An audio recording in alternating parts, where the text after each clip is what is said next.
మీ అబ్బాయి okay okay. ఈరోజు fasting అక్క. పశుమర్తి పరశురామ్ తమ్ముడు శ్రీమాత్రే నమః. శుభ మధ్యాహ్నం తమ్ముడు, బాగున్నావా? ఇవాళ ఫాస్టింగ్ ఎందుకు తమ్ముడు?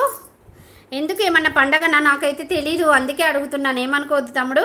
ఓకేనా? నా డ్రీమ్ ఫుల్ఫిల్ చేసుకుంటే టైం వచ్చింది విజయ సిస్టర్. చాలా హ్యాపీగా ఉంది బేట.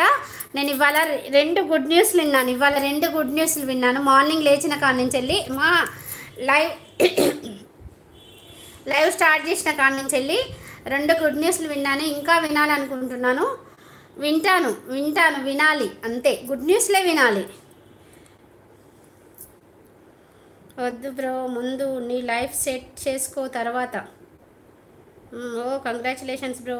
ఇంకా 1 మంత్ ఉంటే చాలు. ఓకే, అవునా బ్రో? ఒక్కసారి అనిపిస్తుంది మమ్మీ చెప్పనా? మీకు ఏమనిపిస్తుందో తెలియదు కానీ చెప్పు బేటా, నేను వింటాను కదా, చెప్పు. నువ్వు నువ్వు ఇందాక పెట్టావు కదా కొటేషన్, నువ్వు ఎందుకు పెట్టావు అనేది నాకు అర్థం చేసుకునే సిచ్యుయేషన్లో లేనా? నా పెళ్ళి వయసు కన్నా నువ్వు 3 సంవత్సరాలు పెద్దోడివి కావచ్చు. నా పెళ్ళై 26 సంవత్సరాలు జరుగుతుంది. అలాంటిది నాకు అర్థం కాదా? మనుషులు ఎందుకు ఎలా మాట్లాడుతున్నారని అర్థం చేసుకునే సిచ్యుయేషన్లో కూడా లేనా? ప్రతి ఒక్కటి అర్థమవుతుంది, ప్రతి ఒక్కటి అర్థం చేసుకునే స్టేజ్లో ఉన్నాను. కానీ కాకపోతే ఏమనిపిస్తుంది అంటే ఒక్కొక్కసారి చిన్నపిల్ల మనస్తత్వం ఉంటుంది, అది పోగొట్టుకుంటే నా అంతా మంచి వ్యక్తే లేరనేది నేను అనుకుంటా. కాకపోతే అది కూడా కొంతమంది దగ్గరనే చిన్నపిల్లలాగా ప్రవర్తిస్తా, అందరి దగ్గరలాగా ప్రవర్తించను. అందరి దగ్గర చిన్నపిల్లలాగా ప్రవర్తించాను అనుకో, చూడ్డానికి చాలా చండాలంగా ఉంటుంది. అర్థం. మేము కూడా వెయిట్ చేస్తున్నాం మా గుడ్ న్యూస్ కోసం బ్రో. ఓకే, హాయ్ స్వప్న, హాయ్ శివ. శ్రీమాత్రే నమః. శుభ మధ్యాహ్నము మీకు, మీ కుటుంబ సభ్యులకి విశ్వవసునామ సంవత్సర శుభాకాంక్షలు. శివ, ఎలా ఉన్నావు శివ? బాగున్నావా? చాలా రోజుల తర్వాత వచ్చావే.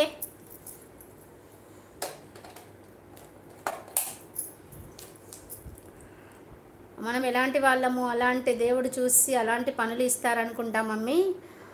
ఇది నిజమే, ఇది మాత్రం నిజం.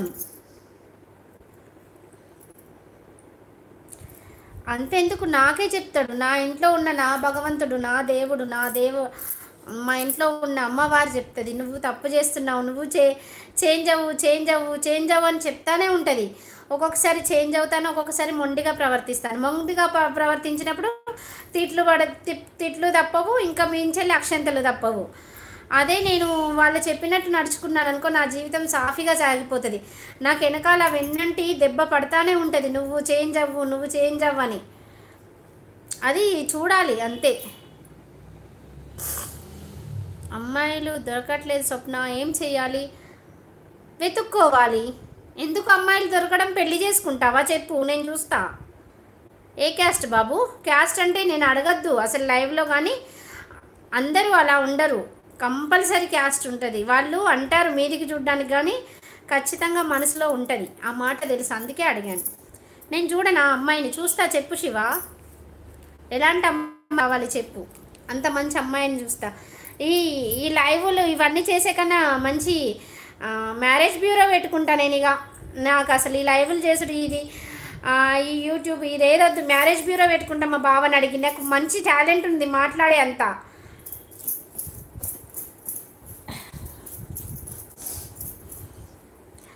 మ్యారేజ్ బ్యూరో పెట్టుకొని మంచి సంబంధాలు చూడడం బెటర్ కదా.